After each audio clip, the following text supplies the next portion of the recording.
Zee24 एक पाऊल पुढे. नमस्कार, रोकठोक मध्ये आपलं स्वागत. नरेंद्र मोदींकडे भाजपच्या प्रचार प्रमुख पदाची जबाबदारी आल्यापासून राष्ट्रीय राजकारणाचा नूर आणि केंद्रबिंदू देखील बदललाय.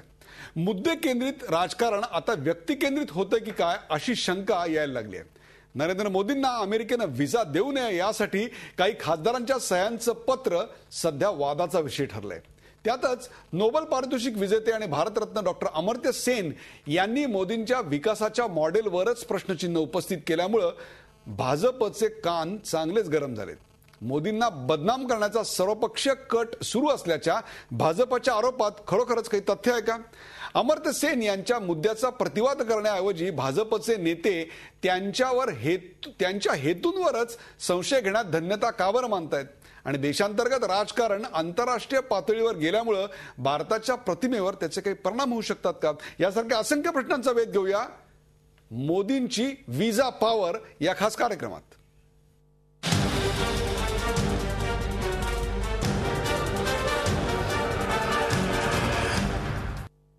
मोदींची व्हिसा पॉवर या कार्यक्रमात माझ्यासोबत आहेत माधव भंडारी हे भारतीय जनता पक्षाचे प्रवक्ते आहेत. माझ्यासोबत आहेत महादेव शेलार काँग्रेसचे प्रवक्ते आहेत. विश्वंभर चौधरी माझ्या पुण्याच्या स्टुडिओमधनं राजकीय विश्लेषक डॉक्टर विश्वंभर चौधरी आपलं स्वागत. आणि माझ्यासोबत आहेत अभय देशपांडे ज्येष्ठ पत्रकार. या कार्यक्रमाला सुरुवात करण्यापूर्वी पाहूया या विषयावरचा एक रिपोर्ट. अमेरिकेचे राष्ट्राध्यक्ष बराक ओबामा यांना पाठवलेल्या या पत्रावर एक नजर टाकूया. 26 नोव्हेंबर 2012 या दिवशी हे पत्र पाठवण्यात आलंय. त्यावर विविध पक्षांच्या 65 खासदारांनी स्वाक्षऱ्या केल्यात. गुजरात दंगलीला जबाबदार असलेल्या जातीयवादी नरेंद्र मोदींना अमेरिकेने व्हिसा देऊ नये अशी विनंती ओबामांना पाठवलेल्या या पत्रात करण्यात आली आहे. पण या पत्रावर आपण स्वाक्षरीच केलेली नाही असं येचुरींचं म्हणणं आहे. कुणीतरी आपल्या खोट्या सह्या केल्या असाव्यात असं येचुरींनी सांगितलंय. कोई कटपेस्ट हुआ या क्या हुआ इसके बारे में गोरी लोग बताए, क्योंकि आज तक इसका ओरिजिनल डॉक्यूमेंट तो है ही नहीं किसी के पास. आपके पास किसी के पास है तो दिखाइए. एकटेच येचुरी नव्हे तर राष्ट्रवादीचे खासदार वंदना चव्हाण, संजीव नाईक, काँग्रेस खासदार मारोतराव कोवासे, अनिल लाड, जयवंतराव आवळे, सीपीएम खासदार केपी रामलिंगम, सीपीआय खासदार अच्युतन यांनीही या वादग्रस्त पत्रावर स्वाक्षरी केली नसल्याचं स्पष्ट केलंय. तर दुसरीकडे येचुरींसह या सर्व खासदारांनी त्यावर सह्या केल्या आहेत असं या पत्रासाठी पुढाकार घेणारे अपक्ष राज्यसभा खासदार मोहम्मद अदीब सांगतात. सीताराम जी शायद या तो भूल रहे हैं क्योंकि पुराना किस्सा है, या फिर शायद उनके कोई पार्टी कंपल्शन होगा, इसलिए कि किसी भी मेंबर ऑफ पार्लियामेंट ने पार्टी एफिलिएशन से साइन नहीं किए. 2002 सालच्या गुजरात दंगलीनंतर अमेरिकेने मोदींना व्हिसा देण्यास वारंवार नकार दिलाय. मोदींवरील ही नो एंट्री यापुढेही कायम राहावी अशा आशयाचं वादग्रस्त पत्र भारताच्या 65 खासदारांनी पाठवलंय. या पत्रातील सह्यांवरून वाद रंगला असताना मोदींनी व्हिसासाठी नव्यानं अर्ज करावा, अमेरिकेच्या धोरणानुसार त्यावर योग्य निर्णय घेण्यात येईल असं आता अमेरिकेचे प्रवक्ते जेन साकी यांनी सांगितलंय. झी मीडिया, नवी दिल्ली. अमेरिकेचे उपाध्यक्ष जो बिडेन भारतात आले असतानाच हा वाद नेमका आपल्या समोर येतो हे जाणून घेणं अत्यंत महत्वाचं आहे. मी पहिला प्रश्न घेऊन जातोय महादेव शेलार यांच्याकडे. महादेव शेलार, काय चाललंय? 65 खासदारांच्या बनावट सहीचं पत्र आणि ते सुद्धा मोदींना व्हिसा देऊ नये याकरता थेट बराक ओबामांना, ज्यांची सोनिया गांधी यांना सुद्धा लिहायची डायरेक्ट शामत होत नाही, ते बराक ओबामांना डायरेक्ट पत्र लिहितात. पण त्या जे आता काँग्रेसच्या खासदारांची काही नावं घेतलीत, मग जयवंतराव आवळे असतील किंवा मारुतराव कोवासे असतील, यांनी सांगितलं की आम्ही याच्यावरती सह्या केलेल्या नाहीत आणि आमच्या पक्षाचा एक शिरस्ता आहे की असं इंटरनॅशनल काही डॉक्युमेंट असेल किंवा काय असेल आणि एकदम काही खासदार म्हणजे पक्षाची ती भूमिका होऊ शकते, त्यामुळे आमच्या त्या पक्षामध्ये हा विषय आल्यानंतर तशा पद्धतीची परवानगी मिळाल्यानंतरच केलेलं असेल साहेब, त्यामुळे त्यांनी सह्या केलेल्या नाहीत हे त्यांनी जाहीर केलेलं आहे. म्हणजे हे पत्र 100% बनावट आहे असं तुम्ही मान्य करता? आता आमच्या खासदारांच्या म्हणण्यानुसार ते तसंच असावं. मग मला सांगा, अशा प्रकारचं बनावट पत्र करण्यामागे त्या पत्राचे जे निर्माते आहेत त्यांचा नेमका हेतू काय असावा असं वाटतं आपल्याला? एकीकडे तुम्हाला तर हा विषय हवाच होता, मोदींना व्हिसा मिळाला नकोच आहे तुम्हाला. हे आता त्यांचा विषय काय किंवा व्हिसा मिळायला नको असं त्यांच्या नागरिकांच्या हक्कावरती आम्ही कशाही प्रकारची गदा आणू इच्छित नाही. तशा प्रकारे ते अमेरिकेत जाऊ शकतात, व्हिसा मिळवू शकतात. त्याच्यामध्ये काहीही आडखाटी आमच्या सरकारकडून किंवा आमच्या पक्षाकडून म्हणजे मोदी अमेरिकेला जाऊ शकतात. ते त्यांच्या पद्धतीने अमेरिकेची जी पद्धत आहे, व्हिसा देण्याची पद्धत आहे, त्या व्हिसाच्या पद्धतीने ते अप्लाय करून व्हिसा मिळवतील आणि जातील. अमेरिकेला अर्ज करून व्हिसा मिळवतील आणि जातील, काँग्रेसचं त्याला काहीही हरकत नाही, अशा प्रकारची एक भूमिका आता महादेव शिरार मांडतायत. माधव भांडारी, एक प्रकारे अंतर्गत राजकारणातून तर हिरवा कंदील मिळालेला आहे, परंतु 65 खासदारांनी असं पत्र लिहिणं हे किती धक्कादायक आणि गंभीर आहे असं वाटतं आपल्याला? नाही, 65 खासदारांनी हे पत्र लिहिलेलं नाही ही गोष्ट तर स्पष्ट झाली. आणि आज दिवसभरामध्ये ज्या बातम्या आल्या त्याच्यानुसार फक्त 6 खासदारांनी आपण अशा कुठल्या तरी पत्रावर सह्या केल्याचं मान्य केलंय. बाकीच्या सर्वांनी 65 पैकी 6ने मान्य केलं, 3 जण उपलब्ध झाले नाहीत. उरलेले जे 56 लोक आहेत त्यांनी हे पत्र पूर्णपणे नाकारलेलं आहे. त्यामुळे आता हा वेगळा विषय सुरू झाला. पण तरी सुद्धा जे 6 लोक आहेत त्यांनी अशा पद्धतीने भारताचा विषय, भारतातला अंतर्गत विषय हा परकीय शक्तींकडे घेऊन जाणं, परकीय नेतृत्वाकडे घेऊन जाणं, हा सरळ सरळ देशाच्या राज्यव्यवस्थेशी, देशाच्या घटनेशी द्रोह आहे. आणि अशा तऱ्हेचा कुठलाही अधिकार कुणालाही नाही. ज्या खासदारांनी हे कबूल केलं त्या खासदारांनी या देशाशी द्रोह केला असा आपला आरोप आहे. देशाच्या घटनेशी द्रोह केला असं मी म्हणतोय. मी देशद्रोह हा शब्द वापरलेला नाही. देशाच्या घटनेशी द्रोह केला. माधवराव काय सांगाल? माधवराव सांगा. नाही, घटनेच्या बाबतीत बरोबर त्यांनी असं म्हटलं की आपल्या अंतर्गत जी बाब आहे ती आपल्या शासनाच्या कानावर न घालता किंवा अंतर्गत बाब चर्चा न करता सरळपणे परदेशाच्या म्हणजे दुसऱ्या देशाच्या अध्यक्षाला लिहिणं हे माधव भंडारी ज्यांना येतात इतर बाबत जरी आमच्या मतं विसंगत असतील तरी या त्यांनी पुढे तिकडे धाव घ्यायला नको होती याविषयी. विश्वंभर चौधरी, मला एक गोष्ट नक्की माहिती आहे की काही दिवसात तुम्ही अमेरिकेला जाताय आणि अमेरिकेचा व्हिसा मिळवणं किती कठीण असतं हे याचा अनुभव तुम्हालाही अलीकडे आला असेल. तुम्ही आणि अण्णा हजारे काही दिवसातच अमेरिकेला जाताय. पण तुम्ही मला सांगा, अशा प्रकारे 65 खासदार, त्यातल्या अनेक खासदारांच्या बनावट सह्या या समोर येत आहेत, ही बाब किती गंभीर आहे असं वाटतं आपल्याला? नाही, एक तर म्हणजे याला शुद्ध आचरटपणा याशिवाय दुसरा काही शब्द नाही. आता आज उदयजी, मला खूप चांगला प्रसंग आहे की महादेवजी आणि माधवजी दोघांच्याही भूमिकांची माझी भूमिका आज सुसंगत आहे आणि त्या दोघांच्या भूमिकेचं मी स्वागत करतो. सरकारकडून हे झालं असेल याची अजिबात शक्यता नाही, कारण सरकारला जर करायचं असतं तर एक एक्सटर्नल अफेअर मिनिस्ट्रीनी कॉन्फिडेन्शियल नोट पाठवली तरी व्हिसाचं गोष्ट होऊ शकते. त्यामुळे सरकारचं याच्यात इंटेन्शन नाही. आता भंडारी साहेब म्हणजे म्हणतात ना, देशाच्या घटनेशी 100% द्रोह केलेला आहे. हे कोण माफ करा मला, कोण मोहम्मद आबिद का कोण गृहस्थ आहेत, यांना राष्ट्रवाद कशाचे खातात हे माहितीच नसावं असं दिसतंय. हा शुद्ध कट आहे आणि एक प्रकारे राष्ट्रीयतेवर हा हल्ला आहे आपल्या. त्याचं कारण असं की आपण भारत राष्ट्र म्हणून घटनेने एक आहोत. आपण जसं स्वातंत्र्य समता तशी बंधुता ही पण आहे. आणि जर मोदींनी काही केलं असेल, मोदींना शिक्षा देण्याचा अधिकार हा भारताच्या ज्युडिशियरीला आहे. अमेरिकेच्या व्हिसा खात्याला तो नाहीये. तर हा चक्क खोडसाळपणा नसून खरं म्हणजे हे एक प्रकारे देशात मुद्दाम वावटळ उठवण्याचं लक्षण आहे. आता मला फक्त ज्या खासदारांनी हे डिनाय केलं त्यांच्याकडून माझी अपेक्षा एवढी, सीताराम येचुरींच्या सारखे सिनियर खासदार आहेत, मला त्यांच्याकडून अपेक्षा आहे की हे जे कोणी 6 खासदार आहेत ज्यांनी ह्या फोर्स सह्या केल्या किंवा आहेत असं भासवलं, यांच्यावरती त्यांनी फौजदारी खटला केला पाहिजे. भारत म्हणून आम्ही एक आहोत. नरेंद्र मोदींचं भांडण हे भारतातलं अंतर्गत घरातलं भांडण आहे. त्याचं बाहेर अमेरिकेकडे गारहाण करण्याचं काही कोणाला कारण नाही. आमची ज्युडिशरी सक्षम आहे त्याच्यासाठी. आणि म्हणून ह्या अशा प्रकारच्या आचरटपणांना खरं म्हणजे कठोरात कठोर शिक्षा ज्यांनी फोर्जरी केली त्यांना व्हायला पाहिजे, त्यांच्यावर गुन्हे दाखल व्हायला पाहिजेत असं माझं स्पष्ट मत आहे. मोदींशी माझे इतर विषयात मतभेद असतील पण ते भारतातले मतभेद आहेत. मोदींचे आमची खूप भांडण असेल अगदी कडाक्याचं, पण ते फक्त भारताच्या हद्दीपुरतं आहे. आपण जसा उल्लेख केला उद्या अण्णा आणि त्यांच्यासोबत मी जेव्हा अमेरिकेला जाईल, आम्ही तिथे काही राहुल गांधी आणि नरेंद्र मोदी यांच्या विरुद्ध निश्चितच बोलणार नाही. हा आमच्या देशाचा मामला आहे. आम्ही आमच्या देशाचं फक्त चांगलं जे काही आहे ते अमेरिकेत सांगू.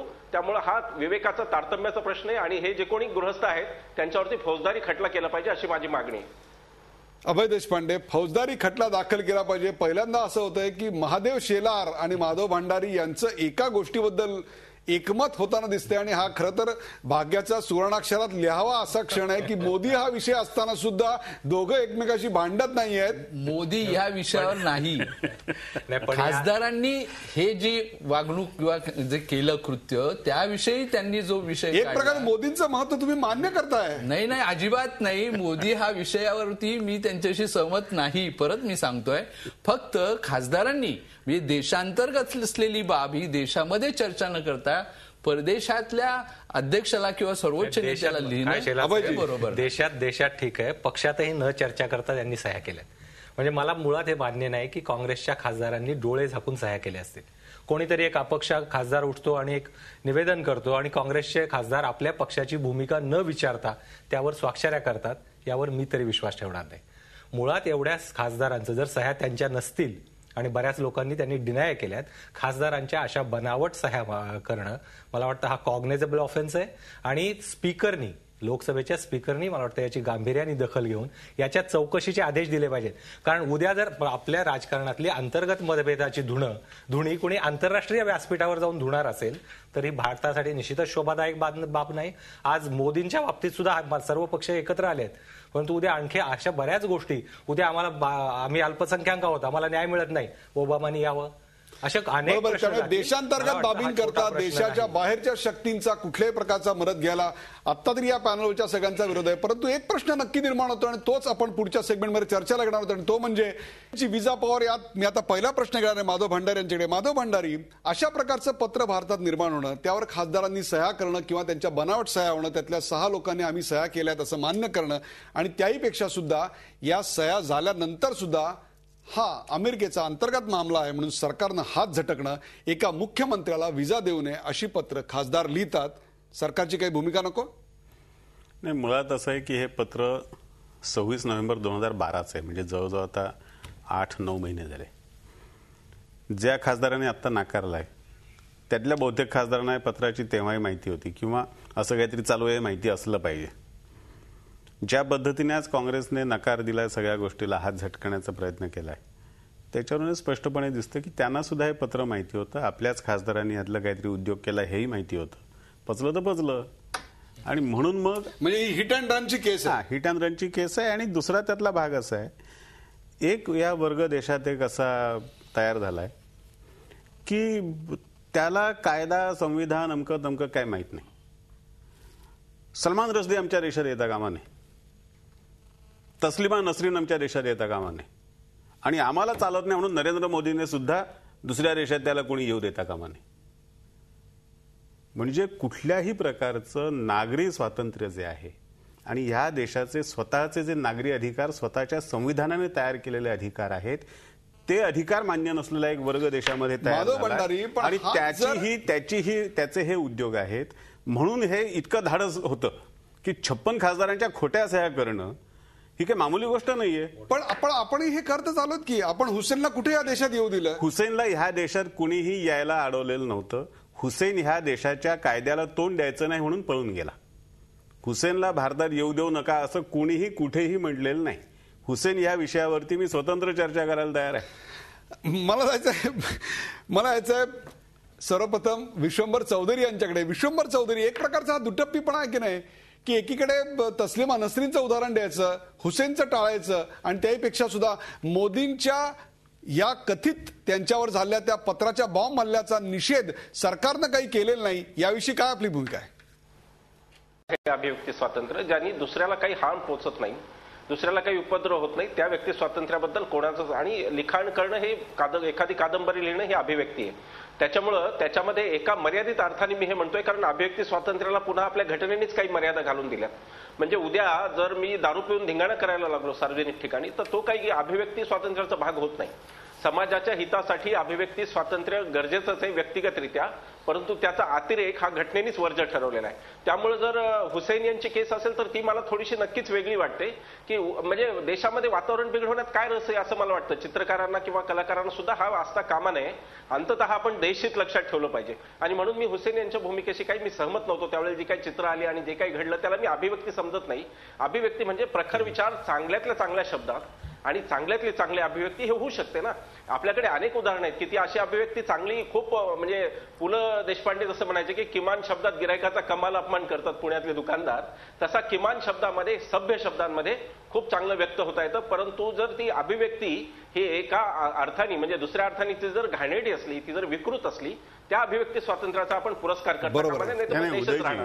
देशामध्ये वेगवेगळ्या प्रकारचे आपण म्हणजे जे कोणी M.F. हुसेनच्या अभिव्यक्ती स्वातंत्र्याचं नेहमीच फार याने उल्लेख करतात मोठेपणाने, त्यांच्यापैकी कोणीही डॅनिश कार्टुनिस्टच्या अभिव्यक्ती स्वातंत्र्याबद्दल बोलत नाही. ती कार्टून्स नाही चालणार, पण M.F. हुसेन चालेल. प्रत्येक राजकारणी, प्रत्येक राजकीय पक्ष त्यांच्या सोयीप्रमाणे भूमिका घेत असतो, परंतु या देशातल्या एका मुख्यमंत्र्याच्या विरोधात अशा प्रकारचं पत्र लिहिलं गेलं, त्याबद्दल सरकारने हात झटकले. काँग्रेसची भूमिका काय आहे? सरकार आता या सह्यांबाबत बऱ्याचशा खासदारांनी ह्या आमच्या सह्या नाहीत म्हणून जाहीर केलं, त्याची शहानिशा होईल. म्हणजे फक्त काँग्रेसच्याच केलं असंही नाही, सीताराम येचुरी यांनी सांगितले की ह्या आमच्या सह्या नाहीत. मग याची सत्यासत्यता पडताळून पाहून त्याच्याविषयी जी कारवाई सरकारने म्हणजे सरकारच्या समोर येईल की खासदारांनी हे भारतीय घटनेचं उल्लंघन करून हा प्रश्न दुसऱ्या देशामध्ये का नेला याबाबतीत ते करेल. परंतु आता व्हिसा द्यायचा का नाही हे कोण ठरविल? हे USA ठरवेल, अमेरिका ठरवेल. म्हणून सरकार असं म्हणत आहे की अमेरिका त्यांचं ठरवेल काय करायचं ते. आणि असंच आहे आता, म्हणजे तुम्हाला ज्यांना व्हिसा पाहिजे त्यांचे पेपर येतात वेगवेगळे, तिथं आपण सादर करतो USA एम्बेसीमध्ये आणि अमेरिका USA एम्बेसी ठरवते की कोणाला व्हिसा द्यायचा. अशा प्रकारच्या पत्रावर सही करायची अथवा नाही करायची याच्यावर कुठेतरी पार्टीचा दबाव असतो आणि विशेषतः मोदींचा असताना. नाही ना, मगाशीच सांगितलं की आमच्या खासदारांनी ते डिनाय केलंय आणि मुळात त्यांनी पार्टीकडे हे मांडलेलं नाही, याच्यावरून स्पष्ट होतं की त्यांनी सह्या केलेल्या नाही. अमेरिकन काँग्रेसला मोदींचं कौतुक असतं, परंतु अमेरिकेचा व्हिसा मात्र मोदींना नाकारला गेला. 2005 साली भारतानं त्यांना आमंत्रण दिलं होतं, तेव्हा हा व्हिसा नाकारला गेला होता. याच्यावर आता तरी काँग्रेस काही प्रतिक्रिया व्यक्त करेल? आता तुम्ही मागचा विषय हा थांबू द्या. आत्ताचा जो विषय आहे, तुम्ही जो आत्ता समोर आलेला विषय आहे, या बाबतीत मी सांगेन की मोदींच्या स्वातंत्र्यावरती, नागरी हक्कावरती, त्यांच्या अभिव्यक्तीच्या हक्कावरती कोणाची सरकारची किंवा आमच्या पक्षाची गदा आणण्याची अजिबात इच्छा नाही. फक्त एवढं म्हटलं की व्हिसा द्यायचा का नाही हा निर्णय अमेरिका ठरवेल. म्हणजे एक चांगल्या माणसाला व्हिसा मिळाला पाहिजे असं वाटतं तुम्हाला? जे चांगले, आपण असं गृहीत धरू की भारतातले सगळे नागरिक हे चांगलेच आहेत कारण ते आपल्या देशाचे नागरिक आहेत. मी एका स्पेसिफिक व्यक्तीविषयी बोलतोय, आणखीन तुम्हाला अडचण आणू शकत नाही. या सेगमेंटचा शेवट करताना आम्ही जातोय अभय देशपांडे यांच्याकडे. अभय देशपांडे, मोदींच्या बाबतीत अशा प्रकारच्या घटना घडल्या याचे आंतरराष्ट्रीय पडसाद काय असू शकतात? याचं कारण मोदी हे भारतीय जनता पक्षाचे संभाव्य पंतप्रधानपदाचे उमेदवार आहेत. नाही, मला वाटतं की या संदर्भात अमेरिकेने आपली काही भूमिका अजून हे घेतलेली नाहीये की मोदींना व्हिसा आता द्यायचा की नाही. म्हणजे या पत्राच्या पार्श्वभूमीवर त्यांनी पूर्वी व्हिसा नाकारला त्यांना, पण या पत्रानंतर त्यांनी काही वेगळी भूमिका घेतलेली नाही. त्यांनी एवढे स्पष्ट केलंय की त्यांनी अर्ज करावा, त्याचा परत नव्याने विचार होईल. तो सर्वसामान्य माणसाला जो अधिकार आहे तो मोदींनाही आहे. मुळात व्हिसा देण्याचे जे नियम आहेत त्या नियमाप्रमाणे जर मोदींवर मोदीच नाही कुठल्याही एखाद्या व्यक्तीवर गुन्हा असेल, तो इन्सॉल्वन्सी डिक्लेअर केलेली असेल त्यांनी, किंवा बाकीचे जे निकष आहेत त्या बाबतीत ते जर त्या निकषांमध्ये जर नाकारला जात असेल तर तो स्वाभाविक आहे. पण ज्या व्यक्तीवर गुन्हा नाही आतापर्यंत नोंदवलेला किंवा फक्त त्याच्या कार्यकाळामध्ये दंगल झाली असा जर असेल तर भारतातल्या अर्ध्या मुख्यमंत्र्यांना व्हिसा राखावा लागेल. भारतातल्या अर्ध्या मुख्यमंत्र्यांना याच निकषावर मुळात अत्यंत धक्कादायक आणि त्याहीपेक्षा सुद्धा आपल्या घटनेला धरू नये अशा प्रकारचं मत या ठिकाणी व्यक्त झालं आहे. परंतु आता अभय देशपांडे यांनी अत्यंत महत्वाचा मुद्दा मांडला की हाच निकष लावायचा असेल तर या देशातल्या किती मुख्यमंत्र्यांचे व्हिसा नाकारावे लागतील? महादेव शेलार, निकष हा कुणी लावलाय? निकष तुम्ही आमच्या सरकारवर किंवा आमच्या पक्षावर बोलून निकष लावण्याचा अधिकार हा अमेरिकेला आहे. त्याच्यामुळे ते ठरवतील. त्याविषयी मला या देशातल्या खासदारांनी काही तसं ठरवायचं कारण नाही. नाही, या देशातले किंवा व्हिसा देणं हे अमेरिकेचं काम आहे. प्रत्येक देशाचा ज्यावेळेला व्हिसा तो त्या देशामधून तो मंजूर होऊन आपल्याला येतो. त्यामुळे ते ठरवतील. त्याच्याविषयी आम्ही कशाला बोलावं? मला सांगा माधवराव, भारतामध्ये एवढे मुख्यमंत्री आहेत, परंतु मोदींच्याच बाबतीत हे असं वारंवार का होत आहे? मोदींभोवतीच हे सगळं का फिरतंय? मुद्द्यांचं राजकारण जाऊन आता व्यक्तिकेंद्रित राजकारण नेमकं आलंय का? नाही, ज्या खासदारांनी हे पत्र 26 नोव्हेंबर 2012ला लिहिलं, त्याच खासदारांना त्याच पत्रामध्ये तरुण गोगोईचा उल्लेख करता आला असता, कारण त्या तर 2002च्या होत्या. तरुण गोगोईच्या आसाममध्ये. मग मोदींबद्दल का लिहिलं जात आहे सारखं? काय वाटतंय भारतीय जनता पक्षाला? काय वाटतंय? आम्हाला काही वाटत नाही, कारण ठीक आहे, जो ताकदवान असतो त्याच्याबद्दल लोक बोलतात. म्हणजे ज्या झाडाला फळं लागतात त्याच्यावर दगड मारतात. महादेव शेलार. नाही ना, आता तरुण गोगोईंचं खरं माधव भंडारींनी नाव घेतलं तर मला म्हणजे मगापासून त्या घटनेबद्दल याच्याबद्दल आम्ही एकमत होतो, परंतु आम्ही त्यात आहोत, we are selling in that, म्हणून दुसरा कसा येईल हा जो त्यांचा प्रयत्न आहे तो केविलवान आहे. विश्वंभर चौधरी काय सांगाल? दुसरा कसा येईल याच्याबद्दल इकडे स्पर्धा आहे. नाही उदयजी, आपण खरं म्हणजे चांगल्या सभ्य लोकांना अडचणीत आणतात. आमचे मित्र महादेव शेलार हे अतिशय सभ्यगृहस्थ आहेत आणि ते असं नाहीत म्हणू शकत की बाबा वेंगुर्ल्यात धिंड काढणाऱ्यांना पण व्हिसा नाकारला पाहिजे, पुण्यात जमिनी लाटणाऱ्यांना ते नाही म्हणू शकत, कारण तो पक्षांतर्गत मामला आहे. त्यामुळे त्यांच्या आपण खूप अडचण नको करायला. पण मला असं वाटतं की हा मुद्दा जो अभय देशपांडेजींनी मांडला तो अत्यंत सुसंगत आहे की देशामध्ये जर व्हिसाच नाकारायचा असेल तर मग अशी अनेक उदाहरणं आहेत, म्हणजे खूपच मोठी उदाहरणं आहेत. मुद्दा असा आहे की मला एक ऍडिशनल फक्त एकच मुद्दा यामध्ये घ्यायचा की ज्या लोकांनी अमेरिकेला हे पत्र पाठवलं त्यांना अमेरिकेची एवढी काळजी काय आहे? म्हणजे त्यांना अमेरिकेतील सुरक्षा यंत्रणा माहित नाही का की मोदी एकटे तिथे जाऊन काय करणार आहेत? काय दंगल नाही घडू शकत त्या अमेरिकेत? मोदी नेमके काय करणार होते? अमेरिकेची एवढी काळजी काय? म्हणजे आपल्या देशाची काळजी करायची सोडून संसदेमध्ये बसून दुसऱ्याच देशांची काळजी की अमेरिकेने त्यांना व्हिसा देऊ नये. तर यापेक्षा अत्यंत महत्वाचा मुद्दा आहे, हे सगळं मोदींच्याच बाबतीत का होतं असं वाटतं आपल्याला? मोदी हे बऱ्याचपैकी अंगावर ओढून घेतात. म्हणजे आता आपण जे मध्यंतरात क्लिप मी ऐकत होतो त्याच्यामध्ये मला मोदींचं अभिनंदन करायचं की त्यांनी अटल बिहारी त्यांच्यापर्यंत आपला आवाज पोचत नाहीये. अभय देशपांडे, हे सगळं मोदींच्याच बाबतीत वारंवार का घडतंय? मोदी आता एक मागच्या डिबेटमध्ये आपण बोललो की मोदी एक आता पोस्टर बॉय झाले दोन्ही पक्षासाठी, की आपले सेक्युलर क्रेडेन्शियल, आपले धर्मनिरपेक्षता तत्व अधिक घासून पुसून घ्यायचं असेल तर मोदी आहे, आणि हिंदुत्ववाद्यांसाठी ते एक प्रतीक आहे, ते चेहरा आहे तो हिंदुत्ववाद्याचा. स्वाभाविकच ते सेंटर स्टेजला आहेत, त्यांच्या बाजूने आणि विरोधात. म्हणजे आता आपल्याला अर्थतज्ञ, इंडस्ट्रियलिस्ट या सगळ्यांमध्ये हे पोलरायझेशन दिसायला लागलं. काहींना मोदीचं विकासाचं मॉडेल आवडतंय, काहींना ते आवडत नाहीये. त्याच्यामुळे ही जे मोदी विरोध किंवा मोदींना पाठिंबा ही फूट सगळीकडेच आहे. प्रश्न असा आहे की व्हिसा देणाऱ्या देशाला त्या माणसाची भीती असेल तर तो देश ठरवेल ना द्यायचा की नाही. तुम्हाला त्यांच्या देशाला ते भीती असेल, तुमच्या देशात समजा आता मोदींच्या विरोधच आहे तुमचा, तर जाऊ द्या ना अमेरिकेला, तुमची काय अडचण आहे? मुळात प्रश्न असा आहे की आपले सेक्युलर क्रेडेन्शियल किंवा मोदी बॅशिंग याच्या तत्वावर मोदींच्या विचारधारेचे प्रत्येकालाच मान्य असेल असं नाही, परंतु तरीही आपलं भांडण असं आंतरराष्ट्रीय स्तरावर नेणं हे कितपत योग्य आहे याचा पुन्हा विचार झाला पाहिजे. आणि मला अजूनही वाटतंय की खासदारांच्या बनावट सह्या हा प्रकार अतिशय गंभीर आहे आणि हा गंभीर्याने घेतला गुन्हा सरकारनं दाखल केला पाहिजे. आहेच आहे हा गुन्हा, आणि तो स्पीकरनी दाखल केला पाहिजे. कारण या खासदारांवर असे जर स्वाक्षऱ्या त्यांच्या म्हणजे आता येंचुरींचा आपण बाईट ऐकला की कट पेस्ट आहे. आता हे कट पेस्ट कुठे होईल, काय झालंय, कुठे कुठे अशी पत्र गेली आहेत, काही बाहेर आले असेल, तरी मला वाटतं हा अतिशय गंभीर गुन्हा आहे आणि याची दखल घेतली पाहिजे. मोदींना व्हिसा नाकारण्याकरता थेट ओबामाला भारतातल्या 65 खासदारांनी पत्र लिहिलं आणि त्या पत्राची शहानिशा करण्याकरता जेव्हा काही खासदारांना संपर्क साधण्यात आला तेव्हा त्यातल्या अनेक खासदारांनी कानावर हात ठेवले, तर काही खासदारांनी मात्र आपली सही असल्याचं मान्य केलं. परंतु एकूणच देशांतर्गत वाद असे आंतरराष्ट्रीय चव्हाट्यावर मांडणं कितपत योग्य आहे त्यापेक्षा सुद्धा खोट्या सह्या हा प्रचंड मोठा गुन्हा आहे आणि ते कृत्य घटना विरोधी आहे. परंतु सर्वात महत्वाचा मुद्दा आहे, मोदी वारंवार हे असा आंतरराष्ट्रीय आणि राष्ट्रीय बाबतीतला चर्चेचा चेहरा का आहेत या विषयावर पुढच्या भागात मी चर्चा करणार आहे. आणि अमर्त्य सेन, मोदींची विजा पॉवर या विषयावर आपण चर्चा करतो. या भागामध्ये मी जाणार आहे डॉक्टर अमर्त्य सेन ज्यांना भारत रत्न पुरस्कार दिला होता, आंतरराष्ट्रीय कीर्तीचे अर्थतज्ञ अमर्त्य सेन मोदींबद्दल काय म्हणाले पाहूया. नरेंद्र मोदी यांनी गुजरातमध्ये जे आर्थिक विकासाचं मॉडेल राबवलं ते मला अर्थशास्त्रज्ञ म्हणून अयोग्य वाटतं. म्हणूनच मोदी पंतप्रधान होऊ नयेत अशी माझ्या भारतीय मनाची इच्छा आहे. आपण पाहिलं अमर्त्य सेन यांची काय इच्छा आहे, तर त्यावर भाजपचं प्रत्युत्तर आहे का? अमर्त्य सेन हे काँग्रेसी विचारांचे प्रचारक असून ते राजकीय टीका टिप्पणी करत आहेत. त्यामुळं एनडीएचं सरकार आल्यास त्यांचा भारत रत्न हा किती आले आहे. अमर्त्य सेन यांचं प्रत्युत्तर आहे, मित्रा यांचं वक्तव्य वेदनादायी आहे.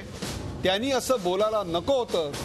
तरीही वाजपेयी यांची इच्छा असेल तर भारत रत्न परत करायला मी तयार आहे. वाजपेयी यांची इच्छा असेल तर भारत रत्न परत करायला तयार आहे. माधव भंडारी, काय चाललंय? नाही, तुम्हाला नेमकं माझ्याकडून काय अपेक्षित आहे? अमर्त्य सेन यांनी सांगितल्यानंतर ज्या प्रकारची प्रतिक्रिया आली त्यावर आपलं काय म्हणणं आहे? नाही, मुळात आधी अमर्त्य सेन ज्या पद्धतीने बोललेत, त्यांनी भारतीय मन शब्द वापरला, मला खूपच असं गहिवरून आलं. कारण त्यांना नोबेल पारितोषिक अमेरिकन नागरिक म्हणून मिळालंय. पण त्यांचा वंश भारतीय आहे. ठीक आहे ना, त्यांना आज आठवण झाली इतक्या वर्षांनी, तोपर्यंत कधी झाली नव्हती. पण तरी सुद्धा भारतरत्न काढून घ्यायला हवं याच्याबद्दलची त्यांची जी प्रतिक्रिया आहे ती अधिक राजकारणी आहे. म्हणजे गुजरातच्या विकासाचं मॉडेल मला मान्य नाही आणि अर्थशास्त्रज्ञ म्हणून मान्य नाही म्हणून ते पंतप्रधान होता कामा नयेत असं जेव्हा अमर्त्य सेन सांगतात, तेव्हा त्यांच्या समजुतीनुसार जागतिक कीर्तीचे अर्थतज्ञ असलेले डॉक्टर मनमोहन सिंग यांनी गेल्या 10 वर्षांमध्ये जे भकासाचं मॉडेल उभं केलेलं आहे ते त्यांना मान्य अर्थशास्त्रज्ञ म्हणून असा त्याचा अर्थ होतो. ते त्या चर्चेत जात नाही. तुम्ही अमर्त्य सेन यांच्यावर काँग्रेसी असा शिक्का मारून मोकळे आहात? नाही, मी त्यांच्यावरती काँग्रेसी वगैरे असं काही शिक्का मारला नाही. त्यांनी राजकीय विधान केलं, त्यानंतर जेव्हा ते राजकीय विधान करतील तर त्या राजकीय विधानाची विश्लेषण ही राजकीय पद्धतीने होणार, त्यांना ते नाकारता येणार. महादेव शेलार आणि थांबा, भारतरत्न काढून घ्यावा इतका मोठा अपराध आहे? म्हणजे हीच विचारांची किती म्हणजे दारिद्र्यपणा आहे हे याच्यावरून स्पष्ट होतं. ते प्रथमतःच असं बोलले की माझ्या भारतीय मनाला, आणि मग त्या मोदींच्या वक्तव्याकडे आपण गेलो तर मी हिंदू राष्ट्रवादी आहे हे वक्तव्याकडे, पण तिकडे आता आपण जाऊ नको. परंतु यांचं भारतरत्न काढून घ्या म्हणजे एखाद्या अर्थतज्ञाला त्याचे विचार मांडण्याची परवानगी नाही का? आणि ज्या वेळेला भारतरत्न त्यांना पुरस्कार दिला त्यावेळेला सगळ्या बाजूंचा विचार करून तो पुरस्कार भारत सरकारतर्फे दिलेला आहे. त्यामुळे हे एक म्हणजे भारतरत्न पुरस्कार दिला, भारतरत्न पुरस्कार दिला तेव्हाही ते अमेरिकन नागरिक होतेच ना? दुसरं मी सांगतो, आणि त्यांना नोबेल मिळालं तेव्हाही त्यांचा भारतीय वंश तसाच होता ना? म्हणजे नोबेल पारितोषिक त्यांना भारतीय वंश बघून दिला असं म्हणायचं. चंदन मित्रांचं जे वक्तव्य आहे त्याच्यामध्ये त्यांनी स्पष्ट म्हटलेलं आहे की हे माझं मत आहे, पक्षाचं मत आहे असं कुठेही पक्षाने म्हटलेलं नाही. मग यावर पक्षाचं मत काय आहे? पक्षाला असं काही वाटत नाही, पक्षाने असं कुठेही म्हटलेलं नाही. अमर्त्य सेनना या देशामधल्या अर्थव्यवस्थेबद्दल काही बोलायचं असेल तर यापूर्वी सुद्धा ते बोललेले आहेत, परत बोलायचा त्यांना अधिकार आहे. आणि मला सांगा, मोदींवर कोणी बोलल्यानंतर ती पक्षाची भूमिका आहे किंवा पक्षाची भूमिका नाही हे समजायचं गणित तरी एकदा प्रेक्षकांसमोर सांगा. कसलं की मित्रा म्हणले की मोदींवर काय बोललेत? मुळात एक सांगू का, मोदी ह्या विषयामध्ये तुम्ही प्रसार माध्यम खूप म्हणजे कधीच नाही एवढी संवेदनशील झालेले आहेत. म्हणजे मोदींच्या विरुद्ध एक कोणीतरी मोदी हा शब्द लिहिला की लगेच मोदी मोदी मोदी मोदी मोदी, आणि 24 तासामध्ये मोदी हा शब्दच कोणी उच्चारला नाही तरी मोदी मोदी मोदी. काय झालं मोदींचं आज का मोदी नाही? हा जो तुमची मानसिकता झाली आहे त्या मानसिकतेतून तुम्ही बाहेर या, म्हणजे मग बऱ्याच गोष्टींमध्ये फरक पडेल. प्रत्येक वेळेस ज्या वेगवेगळ्या फुटपट्ट्या लावल्या जातात ना, मला वाटतं त्याचा प्रॉब्लेम आहे. दिग्विजय सिंग ज्यावेळेस बोलतात आणि काँग्रेस म्हणतं की त्यांचं व्यक्तिगत मत आहे, त्यावेळेस भाजपचं म्हणणं असतं की नाही हे काँग्रेसचंच मत आहे, मग अशी आपण हिट अँड रन पॉलिसी म्हणलो होती. पण बाकीची लोक ज्यावेळेस व्यक्त करतात, आता अमर्त्य सेन हे आंतरराष्ट्रीय कीर्तीचे आहेत, त्यांना भारतरत्न दिलं त्यावेळेस ते अमेरिकेच होते, त्यावेळेस त्यांना दिलं आणि ते त्यांच्या संशोधनाला त्यांच्या कार्यासाठी दिलेलं आहे. ते काही भाजपाच्या विचारधारेचे होते म्हणून दिलंय का काँग्रेसचे विचारधारेचे होते म्हणून दिलं? म्हणजे अशा प्रकारचे राष्ट्रीय पुरस्कार बहुमानाचे ते सुद्धा अशा प्रकारचे राष्ट्रीय पुरस्कार खान अब्दुल गफार खानना सुद्धा आपण भारतरत्न दिलं, तेही भारताचे नागरिक नव्हते. आपण अशा तऱ्हेची भारतरत्न जगातल्या नेल्सन मंडेलांना दिलं, आणि त्या देण्यामध्ये काही गैर नाही. आणि मनमोहन सिंगांचं अर्थशास्त्र कळतं की नाही तर याविषयी बोलले ना. आता त्यानंतर बोलले की त्यांना अधिकार आहे, त्यांनी बोललं पाहिजे, आणखी बोलावं. पण मनमोहन सिंग ज्यावेळेला ह्या देशाचे पंतप्रधान आहेत त्यावेळेला जागतिक मंदीचा हाही विचार केला पाहिजे. शेवटी अर्थकारण हे पण आंतरराष्ट्रीय मला तुम्ही सांगा, मला तुम्ही एक सांगा की अशा प्रकारे भारतरत्न मागणं बरोबर आहे का? भारतरत्न परत करावं असं मागणं बरोबर आहे का? चुकीचंच आहे ना. आम्ही मगाशीच बोललो की एखाद्याला त्याचे विचार मांडले की म्हणून त्याचं भारतरत्न पूर्ण काढून घ्यावं हे विचार हे एका अमर्त्य सेन हे जागतिक कीर्तीचे प्राध्यापक, जागतिक कीर्तीचे संशोधक आहेत. अशा प्रकारच्या एका भारतरत्न सुपुत्राला एक प्रकारे काँग्रेसचा हस्तक म्हणणे, काँग्रेसचाच प्रचारक म्हणणे हे कितपत निंदनीय आहे मला सांगा. आता ह्याविषयी तुम्हीच बोला की किती निंदनीय आहे. एका चांगल्या तुम्ही मान्य करताय अभय देशपांडे? एक नक्कीच आहे की त्यांना आता म्हणजे सरकारच्या पॉलिसीबद्दल म्हणजे ते मोदींबद्दल व्यक्तिगत त्यांनी काही टीका केलेली नव्हती. त्यांचं विकासाचं मॉडेल मला मान्य नाही हे मत मांडण्यात काय चुकलं म्हणून ते बोलले, काय चुकलं मग? आणि ज्यावेळेस विषय त्यांचा विषय मुळातला आहे इन्क्लुझिव्ह डेव्हलपमेंट आणि त्यांच्या वाटतंय की गुजरातमध्ये हे होत नाहीये, काही समाज या विकासापासून थोडा लांब राहतोय असं त्यांचं मत आहे. त्यांना स्वतःचं मत तुम्ही त्यांचं मत खोडून काढा की बाबा गुजरातमध्ये आपण मागच्या 3 निवडणुकाची गणितं काढली तरी मोदींच्या विरोधात पडणाऱ्या मतांमध्ये 1% 0.1% मध्ये सुद्धा घट झालेली नाही. म्हणजे तेवढा वर्ग मोदींच्या विरोधात आहे. त्यांना काही लोकांना त्यांच्या इकॉनॉमिक पॉलिसी मान्य नसतील, काही लोकांना त्यांची बाकीची धोरणं मान्य नसतील, पण त्यांची व्यक्तिगत मतं आहेत. मोदींची विजा पॉवर या शेवटच्या भागात आपलं स्वागत. मी जातोय आपले विश्वंभर चौधरी यांच्याकडे. विश्वंभर चौधरी, एक प्रकारे अशा प्रकारचं विधान एका आंतरराष्ट्रीय तज्ज्ञानं करणं आणि त्याचं स्वागत करण्याऐवजी किंवा त्याचा समाचार घेताना काही तथ्य मांडण्याऐवजी त्यांच्यावर भारतरत्न परत करण्याची, असा दबाव आणण्याची काय प्रतिक्रिया आहे तुमची? चंदन मित्रा यांचा पुन्हा शुद्ध आचरटपणा दुसरा, याच्याशिवाय याला पुन्हा शब्द नाही. मला क्षणभर असं वाटलं की भारतरत्न ही भाजपाची खासगी मालमत्ता आहे की चंदन मित्रांच्या पप्पांनी स्पॉन्सरशिप दिली काही त्याला. अगदी अँसेस्ट्रल प्रॉपर्टी असल्यासारखं याचा भारतरत्न परत घ्या हे अशक्य ही गोष्ट. आणि वाजपेयीजींना जे काही अपील केलं अमर्त्य सेन यांनी तेही चुकीचं आहे. वाजपेयीजींची पण ती काही खासगी मालमत्ता नाहीये, तो भारत सरकारचा निर्णय. त्यांनी अमर्त्यजींनी अजिबात त्याच्यामध्ये काळजी काही करण्यात. विश्वंभर चौधरी, त्यांनी वाजपेयींचं नाव घेतलं याचं कारण वाजपेयी हा भाजपमधला उदारमतवादाचा चेहरा, एक प्रकारे काढी टाकायचा प्रयत्न केला. अगदी नाही, काढी टाकण्याचा प्रयत्न नाही, एक प्रकारे आठवण करून दिली आणि ती गरज होती मोदींना असंही मला वाटतं. अमर्त्य सेन हे आपण म्हणू की डावे विचारवंत आहेत, त्यांचं गरिबीच्या अर्थशास्त्रावर त्यांचं पुस्तक राहिलं. मोदींचा गरिबांचा काही संबंध नाहीये. मोदींच्या विकासाचा मध्यम त्यांनी ही जी विचाराची कारी टाकली, त्यांनी ही जी विचाराची कारी टाकली त्यामुळे एक वेगळ्या विषयावर ही चर्चा जाईल असं वाटतं आपल्याला का? आपण पुन्हा व्यक्तिकेंद्रित राजकारणावरच येतोय? नाही, येत नाही आपण. वाजपेयी हे सुसंस्कृतपणाचं लक्षण आहे. वाजपेयी हे सुसंस्कृतपणाचं एक मूर्तिमंत उदाहरण आहे आणि त्यामुळे कोणाला वाजपेयीजींची आठवण झाली असेल तर ते योग्यच आहे. ती मोदींना व्हायला पाहिजे, दुर्दैवानी ती अमर्त्य सेनांना होती, हे बरोबर आहे. पण मला फक्त 2च मुद्दे यात मांडायचे, ते एखादा मिनिट अधिक घेऊन. एक म्हणजे आपण असं समजू की ते डावे अर्थशास्त्रज्ञ म्हणून त्यांचं सोडा, परंतु आपण नानाजी देशमुख वाचा, आपण माझा दत्तोपंत ठेंगडी वाचा आणि आपण संघाच्या मातृसंस्था जी मोदींची त्याच्या अर्थशास्त्राची मोदींची तुलना करून पहा. मोदी हे संघाचे नापास स्वयंसेवक आहेत हे आपल्या लक्षात येईल. एकीकडे नानाजींनी विकेंद्रीकरणाचं मॉडेल मांडलं आणि इथे एक मी फक्त उदाहरण सांगेल. टाटा मोटर्सला जे ऐतिहासिक मोदी सांगतात, एक SMS केला, SMSचं आकर्षण शहरातल्या मुलांना, फेसबुकवाल्यांना, गावात ज्यांना खायलाच मिळत नाही त्यांना ते आकर्षण नाहीये. त्या SMSवर तो कशाचा केला की जमीन तुमची आहे. कोणती जमीन आहे ही जमीन कोणती होती माहितीये? ही जमीन कुरणाची आहे. पॅश्चर जनावरांसाठी राखीव कुरण जे इंग्रजांनी ठेवलं होतं ती जमीन त्यांनी टाटांना देऊन टाकली. मग आता हे गोमातेच्या संवर्धनाचं संघाचं काय झालं? म्हणजे मोदी संघाचे नापास स्वयंसेवक नाहीत का? आपण त्याच्याविषयी एक वेगळी चर्चा करू, परंतु अशा प्रकारे भारतरत्न हे परत मागणं हे संस्कृतीला, सभ्यतेला अजिबात धरून नाही. महादेव शेलार, अगदी बरोबर आहे की मगाशीच मी आपल्याला बोललो की अमर्त्य सेननी हा शब्द वापरला की एक माझं भारतीय मन. आपल्या घटनेमध्ये, आपल्या संविधानामध्ये प्रथमतः भारतीय जो नागरिक, मग यामध्ये सगळ्या धर्माचे लोक आहेत, त्यांना आपण प्राधान्य ते महत्वाचे मानतो. आणि कितीही कोणी काय हिंदुत्ववादाचा बोलला असेल तर हिंदुत्ववादाला पहिला मानवतावाद हा मान्य आहे. त्यामुळे कोणी रॉंग इंटरप्रिटेशन करून लोकांच्या समोर आणण्याचा हा प्रयत्न आहे. एक मी या बाबतीत सांगेन की अटल बिहारींचं नाव त्यांनी घेतलं म्हणजे यांच्या विचारामध्येच किती फारकत आहे. म्हणजे अमर्त्य सेन यांनी घेतलं, गुजरातची दंगल झाली त्यावेळेला अटल बिहारींचं मत तेही आपल्याला सगळ्यांना माहिती आहे. त्याच्यामुळे मोदी आणि त्यांचा कारभार याच्याविषयी पुढे आणखी येईल. त्याविषयी मला बोलायला नको. माधव भंडारी. मी मगाशीच सांगितलं की ज्या पद्धतीने अमर्त्य सेनने अटलजींचं नाव ह्या सगळ्या वादामध्ये घेतलं, त्याच्यामध्ये ते अटलजींच्या उदारमतवादी चेहऱ्याची आठवण नाही करून देत आहेत. त्यांना माहिती आहे की अटलजी आजारी आहेत, अटलजी संवेदन म्हणजे काय म्हणायचं त्याला, बोलू शकत नाही, दळणवळणाच्या कक्षेत नाही. अटलजींना आपण बोललेलं कळत नाही, अटलजींना बाहेर काय चाललंय हे कळत नाही.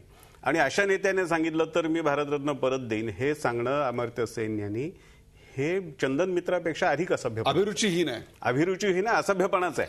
चंदन मित्रांनी एक चूक केली असेल कदाचित, भारतरत्न परत घ्या, त्यांनी त्यांचं व्यक्तिगत मत मांडलं, मान्य करत नाही ते, त्यांनी त्यांचं व्यक्तिगत त्यावेळी ते भारतीय जनता पक्षाचं ऑफिशियल मत नसतं. पण त्याचबरोबर अमर्त्य सेननी ज्या पद्धतीने अटलजींना या वादामध्ये ओढलेलं आहे ते तर असभ्यपणा, असंस्कृतपणाचं सगळ्यात मोठं लक्षण. मला तुम्ही सांगा, मी आपल्याला आठवण आज वाजपेयी जर हिंडते फिरते असते तर वाजपेयींनी चंदन मित्रांच्या या वक्तव्याचं स्वागत केलं असतं? अजिबात नाही. त्यांच्या शारीरिक, या कार्यक्रमाची वेळ संपत आली, आपण जाऊया अभय देशपांडे यांच्याकडे. अभय देशपांडे, शेवटी कुठल्याही प्रकारच्या गोष्टी असो, अमर्त्य सेन असो अथवा इतर कोणती विजाची गोष्ट असो, मोदीच सध्या केंद्रस्थानी, मोदीच सध्या पोस्टर बॉय. काय सांगाल? आपली वेळ संपत आली.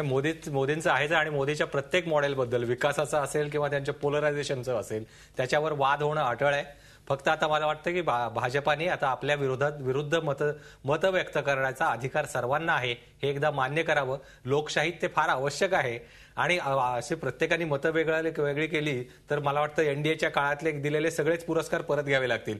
आज भारतरत्न परत मागताय, उद्या आणखी कोणाला दिलेलं तुम्ही पद्मश्री परत मागाल, पद्मभूषण परत मागाल, तर असं चालणार नाही. तुम्ही सरकार म्हणून ते केलेलं काम होतं, ते सरकार म्हणून केलेलं काम असतं, त्यामुळे सरकार म्हणून केलेलं काम पक्ष म्हणून परत मागता येत नाही. आणि त्याहीपेक्षा सुद्धा सध्याच्या भारतीय राजकारणात मुद्द्यांचं राजकारण याच्याऐवजी, त्याच्याविषयी चर्चा होण्याच्या ऐवजी व्यक्ती केंद्रित राजकारण झालंय, एक प्रकारचं केंद्रीकरण, ध्रुवीकरण झालेलं आहे. काही विचारवंतांना आपण लेबलं लावली आहेत, ती लेबलं प्रथमतः काढून टाकण्याची गरज आहे. अमर्त्य सेन यांच्या भारतरत्न सारख्या अत्यंत थोर विचारवंतावर काँग्रेसचा शिक्का मारणं आणि त्यांच्याकडनं भारतरत्न परत मागणं हा अक्षम्य गुन्हा आहे आणि त्याची शिक्षा या देशातले विचारवंत त्या पक्षाला आणि त्या व्यक्तीला दिल्याशिवाय राहणार नाहीत. हाच या चर्चेचा एकूण गोषवारा होता. या कार्यक्रमात सहभागी झाल्याबद्दल माधव भंडारी, महादेव शेलार, अभय देशपांडे आणि डॉक्टर विश्वंभर चौधरी या सगळ्यांचे आभार. ताज्या बातम्यांसाठी पाहत राहा झी 24 तास, एक पाऊल पुढे. झी 24 तास, एक पाऊल पुढे.